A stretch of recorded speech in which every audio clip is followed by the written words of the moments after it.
Buenas tardes, sí están. Filipenses capítulo 2. Filipenses capítulo 2, como terminamos el domingo pasado, nuestra serie de Génesis. Tenemos 2 semanas hasta que empezamos nuestra serie de Éxodo. No, hombre. No, de hoy en 15 vamos a iniciar una serie sobre el libro de Primera de Tesalonicenses. Pero tenemos estos 2 domingos libres, entonces vamos a estar tratando hoy y el próximo domingo 2 temas muy fundamentales en la vida cristiana. El tema del día de hoy lo hemos puesto por nombre el Evangelio para ti, y de hoy en 8 el Evangelio para otros. Hoy el Evangelio para ti y de hoy en 8 el Evangelio para otros. Hoy es el último día de las Olimpiadas. Y yo no sé si ustedes han gozado de este tiempo. En nuestra casa hemos, pues ahí ando siguiendo por las redes y por diferentes lugares los diferentes eventos de las Olimpiadas y pues lo hemos disfrutado un montón. Entre todas esas cosas, obviamente el enorme logro de Guatemala en ganar su primera medalla de oro, ¿verdad? Eso es grande, grande, grande. Pero lo que nosotros más disfrutamos con Jenny son los eventos de gimnasia y de atletismo, ¿verdad? Las carreras, el lanzamiento de esa pelota así metálica, ¿verdad? De cemento, no sé qué onda, salto de altura. Hay una carrera por ahí que es como una carrera de obstáculos de 5 o 10 kilómetros, algo así, donde realmente el único obstáculo, la mayoría de la carrera es brincar algo, pero por alguna razón los últimos 50 metros se meten en agua, ¿verdad? Y ese es como que el último tramo de la carrera. No sé por qué, pero pues así lo diseñaron, ¿verdad? Ahora, lo que nos impresiona es la enorme velocidad, fuerza y el poder de las personas que están compitiendo en estos eventos. Es impresionante ver a personas en el máximo desempeño de las capacidades del cuerpo humano. Y por lo menos en esos eventos de gimnasia y de atletismo y lo demás, no creo que haya alguno de ellos que se despertó hace 6 meses y dijo: yo creo que quiero correr los 100 metros contra los atletas más élites sobre la faz de la tierra. Al contrario, estos atletas llevan años entrenando, esforzándose, practicando su deporte. Ellos lo han hecho sin ningún reconocimiento, sin fama, sin renombre. Ellos han simplemente triturado y abofeteado su cuerpo con el fin de extraer de sus cuerpos cada gota de capacidad que en ellos hay. A la vez, es obvio, no sé para ustedes, pero es obvio que hay también ciertas predisposiciones a nivel biológica y genética que tienen estos atletas, ¿verdad? Hay ciertas ventajas que ellos tienen. Las habilidades de coordinación, de equilibrio, de poder, de velocidad provienen de la naturaleza de su construcción corporal, algo que la mayoría de nosotros no compartimos. Yo no sé ustedes, pero yo me he sentado al ver los deportes y he pensado, si yo me hubiera esforzado más, ¿será que pude haber competido en las Olimpiadas? ¿Verdad? Y mi querida esposa siempre me recuerda: mire gordo, ¿verdad? No es así. O puesto quizás la pregunta de otra manera, ¿están estos atletas en las Olimpiadas por su enorme esfuerzo o por su predisposición biológica y genética? Y probablemente, como muchos de ustedes han dicho, la respuesta es una combinación de ambas. Y no es por nada que en varias instancias en el Nuevo Testamento Pablo compara la vida cristiana con el deporte o con el atletismo. Como estos atletas han tomado lo que han recibido ellos por gracia, ¿verdad? Ellos no es que estuvieron en el vientre de su mamá y cuando se les presentó todas las posibles habilidades que ellos podrían tener, ellos dijeron: bueno, yo quiero coordinación, velocidad. O sea, no funciona así, ¿verdad? Por gracia, ellos recibieron estas habilidades y estos dones, pero ellos han tomado estos dones y los han cultivado y gestionado para llegar hasta estos puntos élites. Las Escrituras nos llaman en múltiples ocasiones a tomar todos los recursos que nosotros hemos recibido y a raíz de ellos esforzarnos en nuestro andar cristiano para así lograr la meta. Entonces hoy vamos a estar hablando del Evangelio para ti y vamos a intentar en media hora resolver el debate entre la soberanía divina y la responsabilidad humana. ¿Listos? No lo vamos a poder hacer. No lo vamos a poder hacer. Filipenses 2, 12 al 15, vemos dos puntos que yo creo que por lo menos nos ayudan a aliviar un poquito la tensión. Dice el apóstol Pablo, Filipenses 2, 12 al 15, así que, amados míos, tal como siempre han obedecido, no solo en mi presencia, sino ahora mucho más en mi ausencia, ocúpense en su salvación con temor y temblor. Versículo 13. Porque Dios es quien obra en ustedes, tanto el querer como el hacer para su buena intención.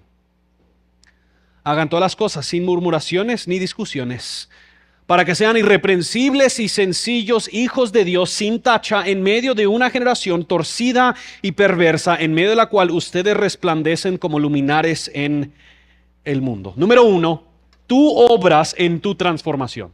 Tú obras en tu transformación. La frase principal en versículo 12, hay muchas otras frases dependientes. La frase principal es el ocúpense en su salvación con temor y temblor. Esa es la frase principal y vamos a llegar a destacar esa frase. Pero Pablo inicia este versículo con dos palabras muy importantes.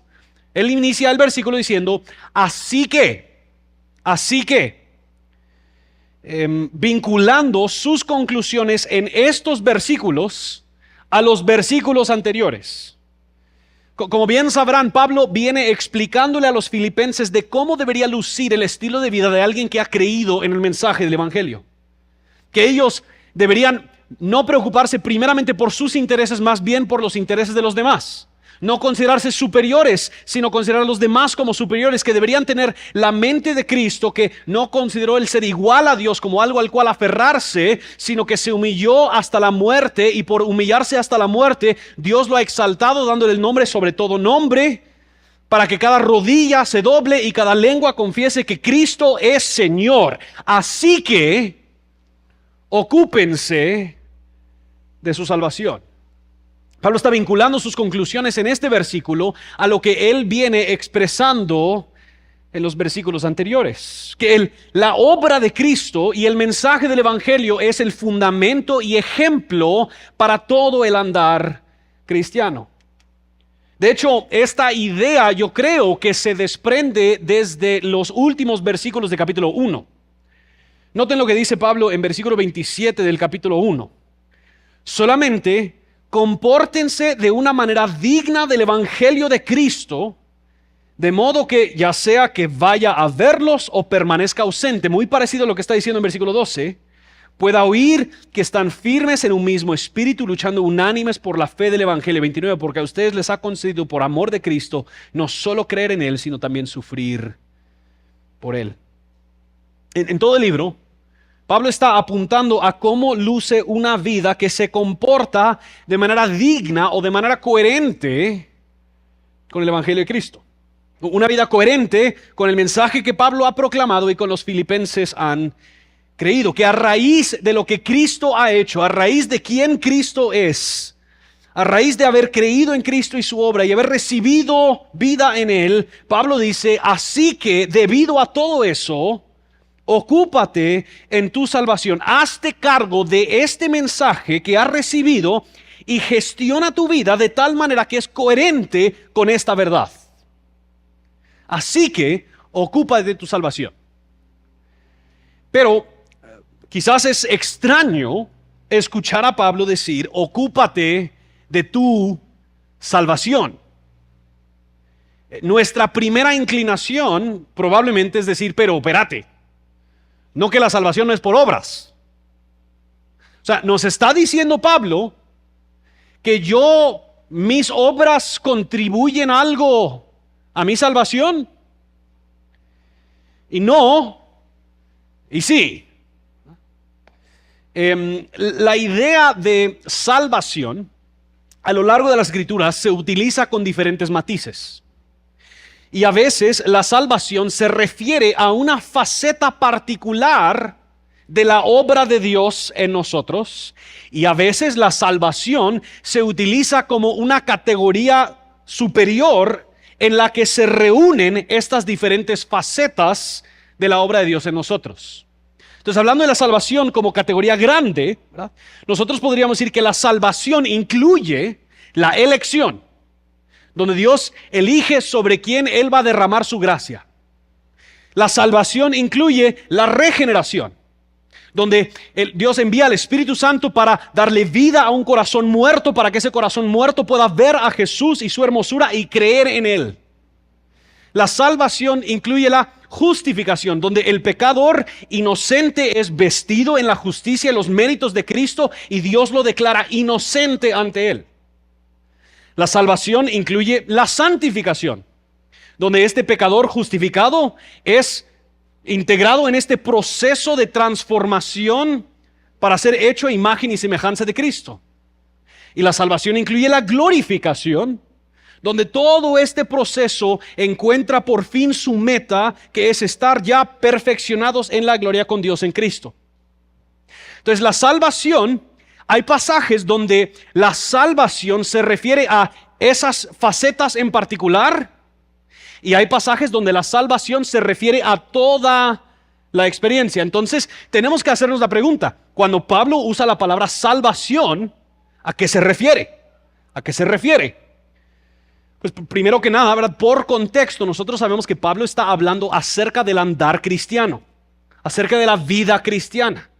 Entonces, simplemente por contexto, lo más probable es que Pablo se refiere a la santificación, esa parte del proceso donde estamos siendo perfeccionados, en la que tú y yo cooperamos de manera misteriosa con Dios al ser hechos a imagen de Cristo.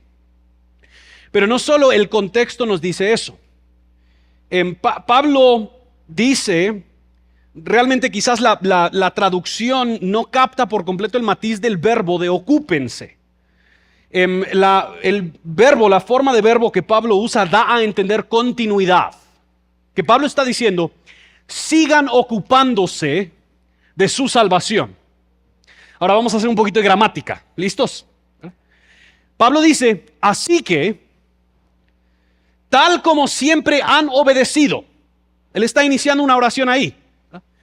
Pero de ahí él incluye un par de frases dependientes, ¿verdad?, que no necesariamente contribuyen por completo a la finalidad de la oración. Así que, tal y como siempre han obedecido, no solo en mi presencia, sino ahora en mi ausencia, ocúpense en su salvación.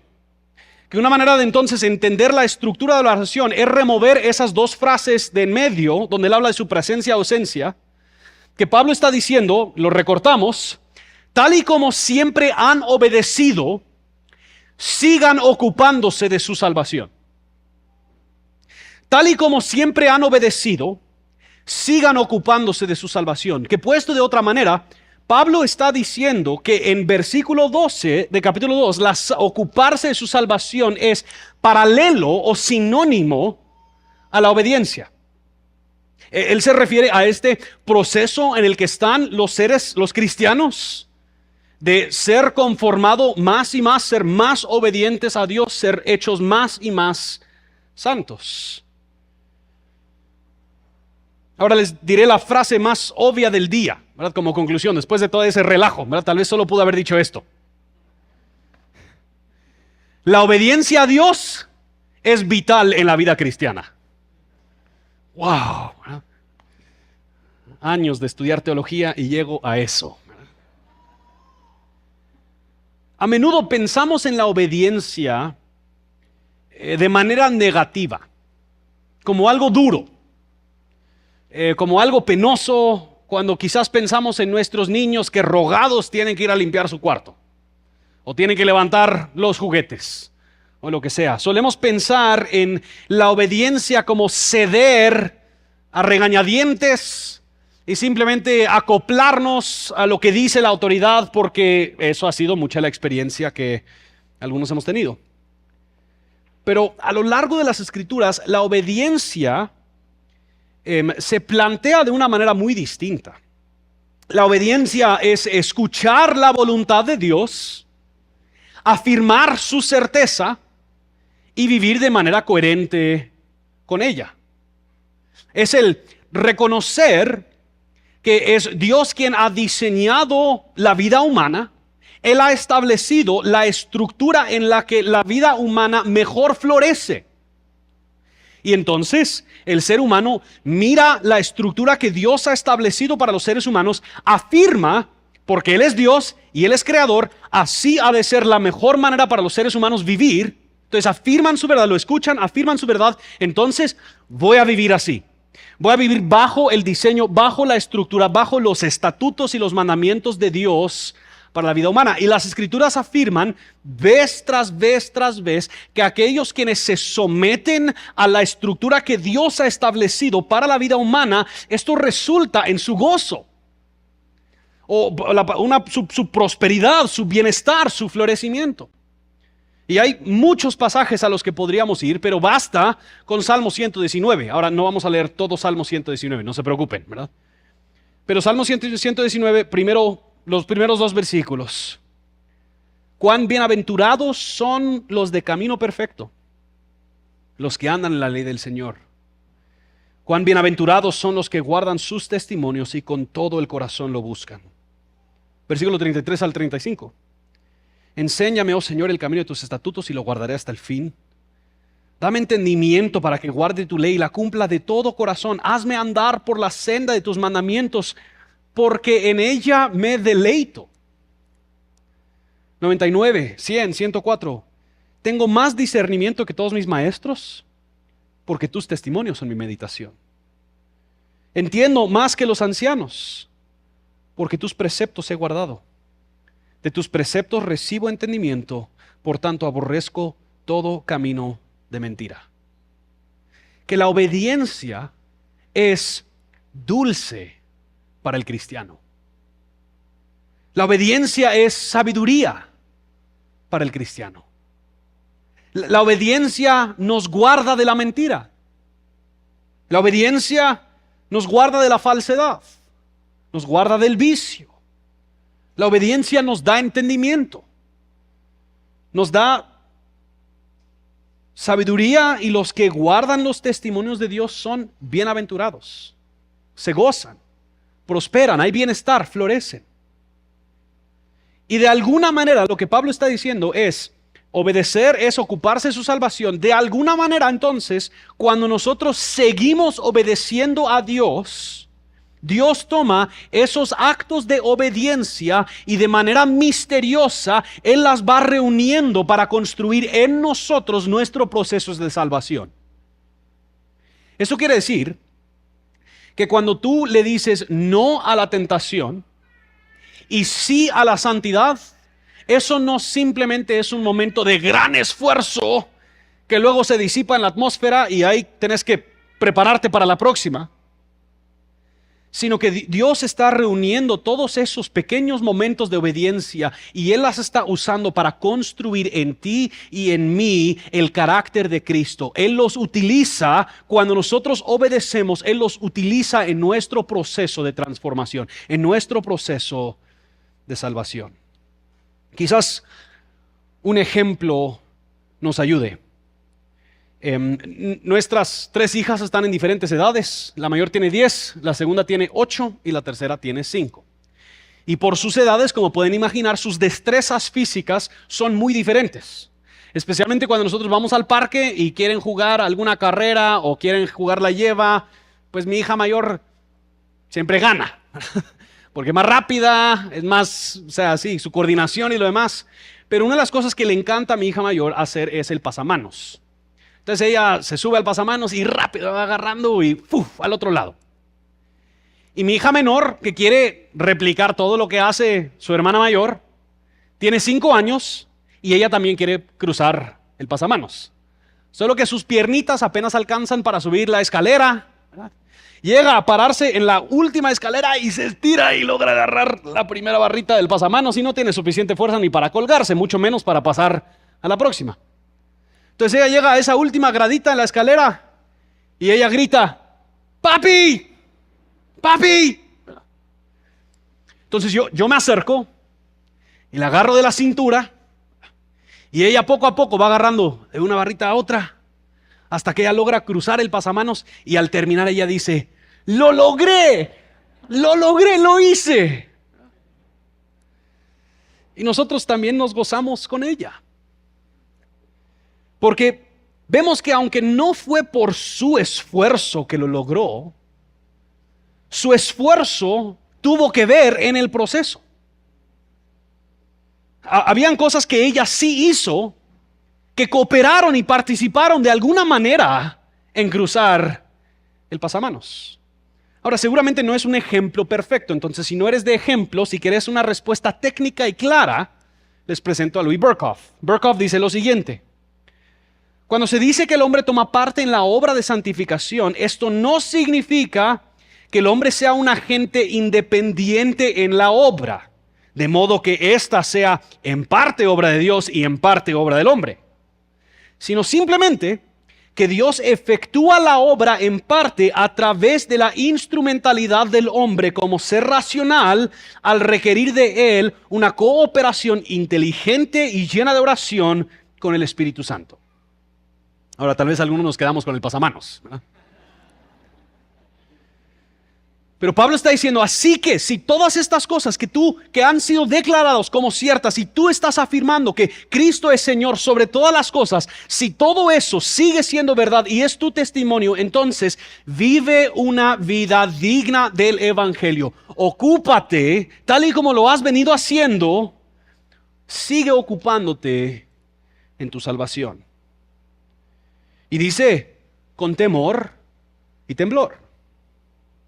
Que debería haber una seriedad en la vida cristiana, que reconoce que esta vida no se trata de mis caprichos o mis placeres egocéntricos, sino que esta vida se trata de Dios y su voluntad.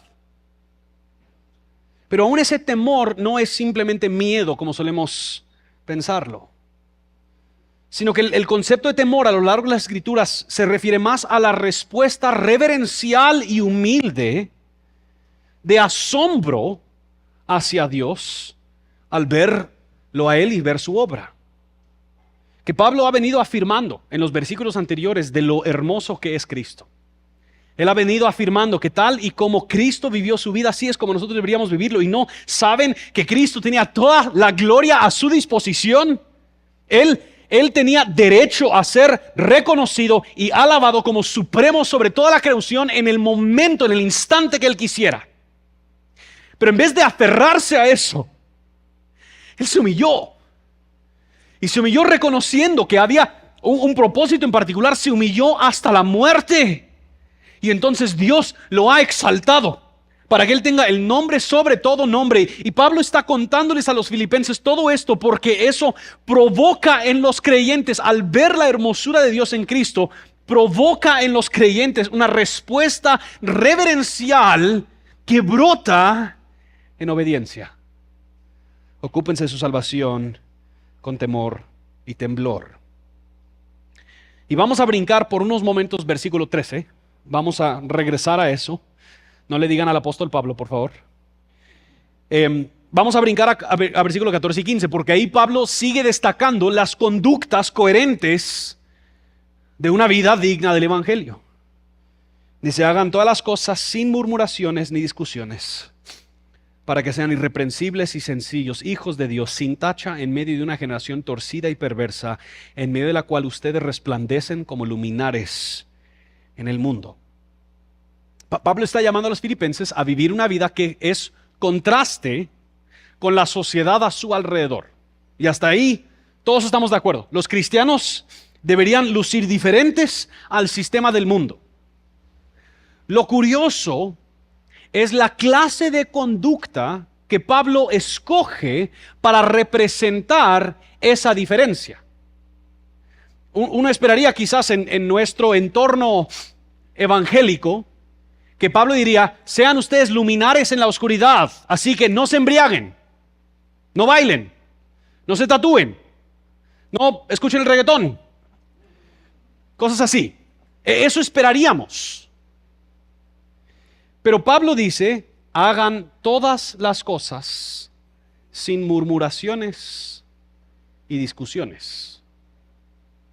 Esto es muy lógico con lo que Pablo viene hablando en esta carta a los filipenses. No nos debería de sorprender. Pero es impresionante la cantidad de cristianos quienes externamente son intachables. No tienen ningún vicio, ellos siempre evangelizan, ellos siempre están en todos los eventos de la iglesia, pero andan trompudos por todos lados. Siempre están enojados con alguien. Nada ni nadie es suficiente. Quejumbrosos, como que hay una conspiración de la vida en su contra. Si les saludaste mal, están enojados. Si no les saludas, están enojados. Los dejaste en visto, enojados. Les escribiste demasiado, enojados.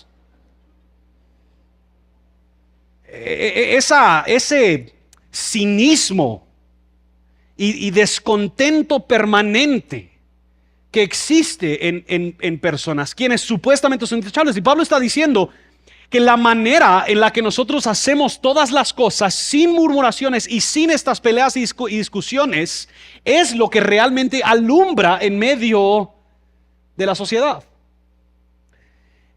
Pablo está enfatizando que la manera en la que llevamos a cabo la vida en contentamiento, en gozo, es testimonio de que hemos creído en el mensaje del Evangelio. G.K. Chesterton siempre lo dice mejor. Él dice, la vida es seria todo el tiempo, pero vivir no puede serlo. Puedes tener toda la solemnidad que desees al elegir tus corbatas, pero en cualquier cosa importante como la muerte, el sexo y la religión, debes tener alegría o tendrás locura. Ahora no sé cuántos están eligiendo corbatas, pues, pero ¿verdad? El punto sigue igual. Pablo le está diciendo que uno de los contrastes principales entre los cristianos y la sociedad a su alrededor es hacer las cosas en contentamiento y gozo. Ahora, esto es uno de los hilos principales en la carta a los filipenses. Esta carta se ha llamado la carta del gozo. Pero los que lo han estudiado, ¿dónde está Pablo al escribir esta carta? Está preso. Pablo, estando preso, escribe en Filipenses 4:4, regocíjense en el Señor. ¿Cuándo? Siempre. Regocíjense en el Señor siempre. Otra vez lo diré, regocíjense. La bondad de ustedes sea conocida de todos los hombres. El Señor está cerca. O unos versículos más adelante, él dice en versículo 11 que él ha aprendido el secreto al contentamiento, que él sabe entonces vivir en pobreza o en prosperidad, tener hambre, pasar penas o tener un gran banquete. Él ha aprendido cuál es ese secreto, que todo lo puede hacer en Cristo que le fortalece. Eso no es un versículo para tú ganar el examen que viene, ¿verdad? Pablo está diciendo que una de las maneras principales en las que el andar cristiano contrasta con la sociedad a su alrededor es que llevan a cabo, viven todas las cosas con gozo, contentamiento, sin murmuraciones. Esa palabra que Pablo usa da a entender esa voz baja, quejumbrosa, que a veces ni sale por nuestra boca, pero lo tenemos ahí en la cabeza. La palabra es de esas palabras que hasta literalmente suena a lo que es, ¿verdad? La palabra es gongusmón, ¿verdad? O sea, suena que alguien está quejándose, ¿verdad? Gongusmón, ¿verdad?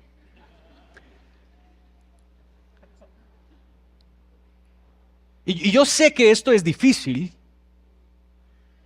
Es difícil ser personas contentas y gozosas que evitan la murmuración y descontento. Es difícil porque vivimos en un mundo lleno de oscuridad. Vivimos en un mundo lleno de enfermedad, de injusticia, de violencia, de guerra, de caos, de confusión. Pero el contentamiento al cual nos apuntan las Escrituras no es ser ingenuo o ignorar la realidad de las cosas. El gozo y el contentamiento al cual las Escrituras nos apunten se basa en que hay una realidad superior a la que estamos viendo. Que la historia termina precisamente como Pablo ha explicado, que se le ha dado el nombre a Cristo, sobre todo nombre. Y toda rodilla se va a doblar, toda lengua va a confesar que Cristo es Señor. Entonces, en medio de lo más frustrante, o lo más complejo, o lo más doloroso que yo estoy viviendo y experimentando, yo sé que hay un peso de gloria superior que está por venir, mucho más grande del sufrimiento que yo estoy enfrentando. Así que, ocúpense de su salvación. Ocúpense de su salvación. Y solo un comentario más, y de ahí pasamos al versículo 13. El peso de este imperativo de ocuparse de su salvación debería caer sobre cada uno de nosotros a nivel individual. La responsabilidad de tu obediencia es tuya. Es tuya. Nadie más puede obedecer. Tú eres responsable. Esto no es responsabilidad de tu iglesia, no es responsabilidad de tu familia, no es responsabilidad de tus circunstancias. Es tu responsabilidad ocuparte de tu salvación.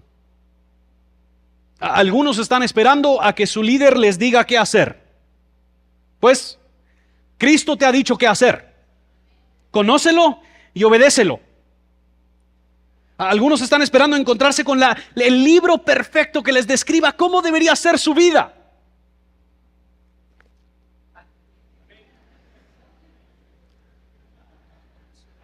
Léanlo, conózcanlo y obedezcan. Ocúpense de su salvación a raíz de todo lo que Cristo ha hecho, arraigado en su obra. Obra tú en tu transformación. Esfuérzate en obedecer a Dios. Pero aquí vienen las buenas noticias. Versículo 13. Pablo dice: porque Dios es quien obra en ustedes, tanto el querer como el hacer para su buena intención. Dios nos capacita para todo aquello que Él demanda. Dios nos capacita para todo lo que Él demanda.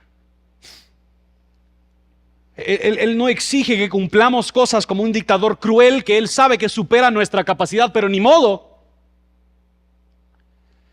La palabra que usa Pablo cuando él dice que Dios obra es como una palabra hermana a la que él usó cuando él habla de ocúpense de su salvación.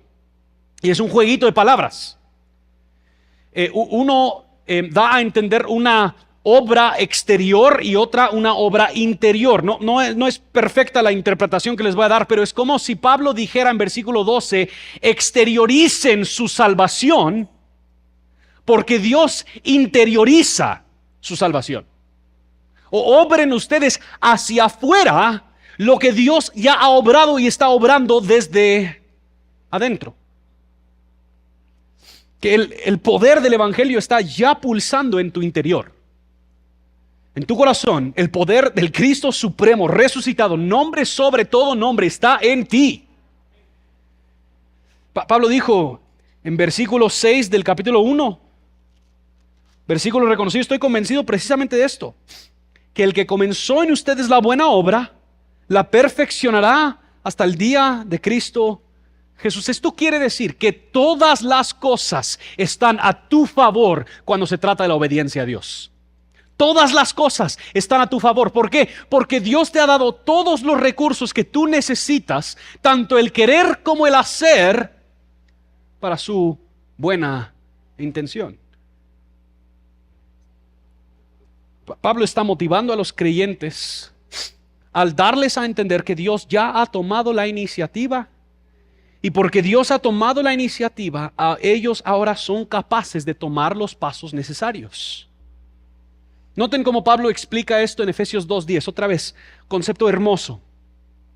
Dice: porque somos hechura suya, creados en Cristo Jesús para hacer buenas obras, esfuerzo, las cuales Dios preparó de antemano para que anduviéramos en ellas.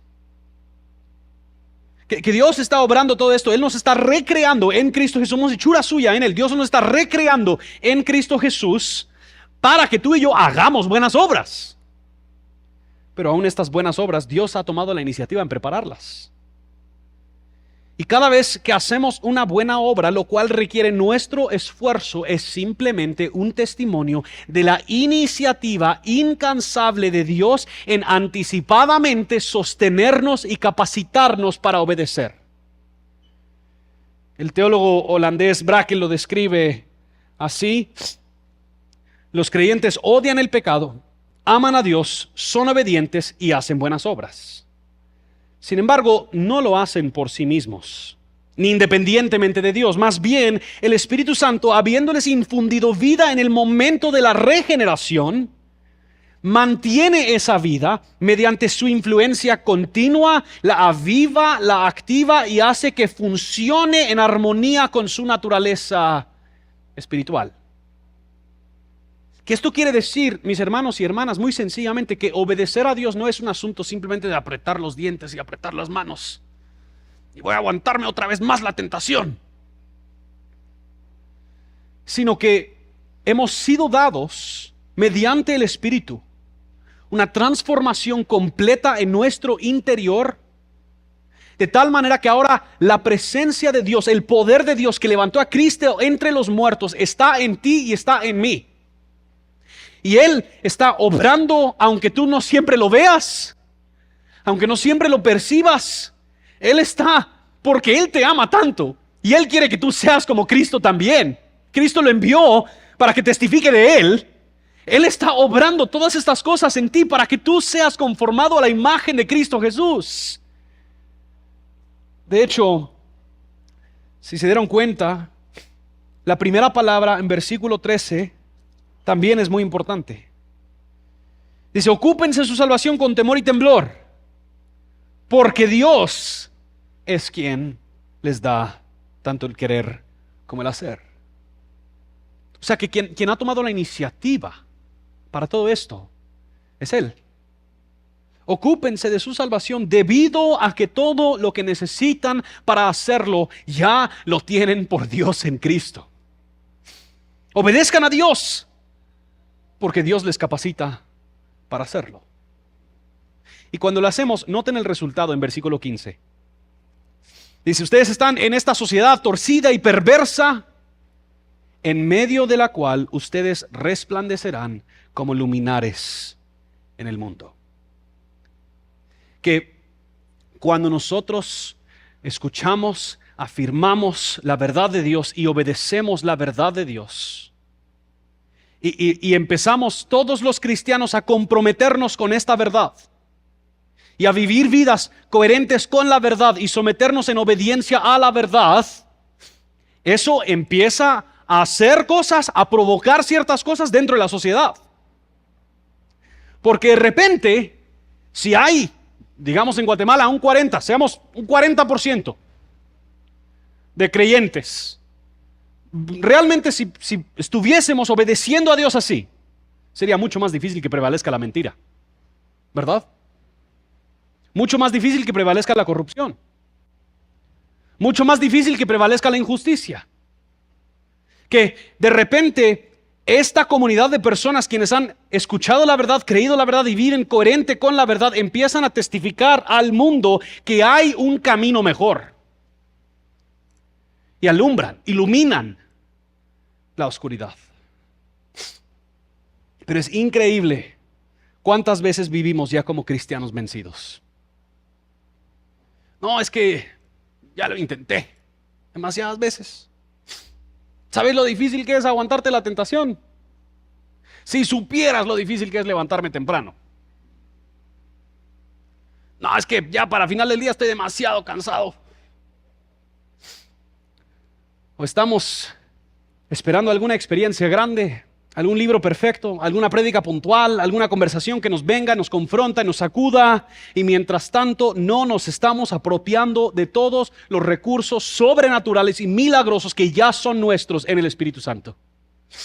Es como si viviéramos grandemente endeudados y alguna persona extremadamente rica se nos acerca con todos los recursos y más que necesitamos y nos dice: va, anda y paga tus deudas. Y nosotros decimos: pero ¿sabes lo largo que es la cola en el banco? Ya qué cansado levantarme a hacerlo. Así Así estamos. Dios te ha capacitado con todo lo que necesitas para obedecerlo. Todo. En Cristo. No solo te ha librado del pecado, sino que por medio del Espíritu Él te está dando tanto el querer como el hacer para obedecerlo. Cuando tú anhelas ir a la iglesia, eso es producto del Espíritu Santo. Cuando tú anhelas leer las Escrituras, eso es producto del Espíritu Santo. Cuando tú oras, eso es producto del Espíritu Santo. Cuando tú ayudas al prójimo, eso es producto del Espíritu Santo. Dios está constantemente obrando en ti todo lo que necesitas para obedecerlo. Apropiate de lo que es tuyo y ocúpate de tu salvación. O volvamos al ejemplo del pasamanos. Y con esto voy terminando. Los músicos pueden pasar adelante. ¿Por qué se atreve mi hija a tomar ese enorme riesgo y lanzarse al aire, agarrada del pasamanos, cuando obviamente supera toda su capacidad? Porque ella sabe que su papá la sostiene y la sostendrá hasta el fin. Porque ella sabe que su papá le dará todo el apoyo que ella necesita para lograrlo. Porque ella sabe que le da gran gozo a su papá verla a ella lograrlo. Y hermanos y hermanas, si así somos los padres terrenales, cuánto más nuestro Padre Celestial. Así que, por la hermosura del nombre sobre todo nombre, quien será exaltado y cada rodilla se doblará y cada lengua confesará. Así que como han obedecido, hermanos y hermanas de Iglesia Reforma, sigan ocupándose de su salvación. Porque Dios ya les ha dado tanto el querer como el hacer para llevar a cabo su buena voluntad. Dios, venimos ante ti con mucho agradecimiento y gratitud. Y a la vez, oh Dios, reconociendo que en muchos casos no hemos creído las promesas hermosas de las Escrituras. Oh Dios, ayúdanos en nuestra incredulidad. Fortalécenos, oh Dios, para que podamos ocuparnos de nuestra salvación y que podamos confiar en que tú nos das tanto el querer como el hacer. Es en el nombre de Jesús que oramos. Amén. Pongámonos de pie y respondamos en alabanza.